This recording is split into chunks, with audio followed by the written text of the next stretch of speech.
Now, we go to concerns in St. Catherine that parents are active in promoting the anti-vaccine agenda, which has resulted in high vaccine hesitancy among students.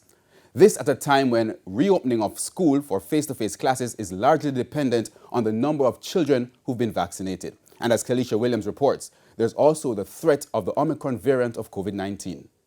United Kingdom today reported its first death from the Omicron variant of COVID-19.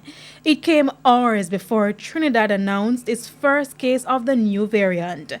Experts in Jamaica said it's now a matter of when the variant will be identified here. We are anticipating a fourth wave, Mr. Chairman. But there are a lot of us who are asymptomatic, and what I've realized is that testing has been probably suspended or narrowed down or whatever the word is. Testing aside, concerns too about the high level of vaccine hesitancy in the island, especially among students. So far, only approximately 18% of the population is fully vaccinated, and no data have been released on the total number of students vaccinated island-wide. However, speaking at the latest meeting of the St. Catherine Municipal Corporation, Acting Chief Public Health Inspector Melva Carter explained that parents are a part of the problem.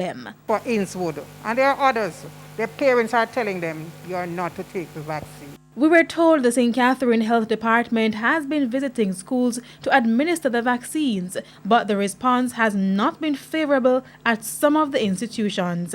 At the Willowdene group of schools, for example, only 7 students turned up for the vaccine during a visit on November 30. They had to write to the school to release the students who would be having class online. Georgia Primary was visited 3 times. Low take-up. But one councillor believes the health department is using the wrong approach. I'm around Bogwalk, Dintil, Magrad, Yorkton, Chalmont High School. And I've never heard a town cry saying that students from these communities who go to these schools must come to vaccination.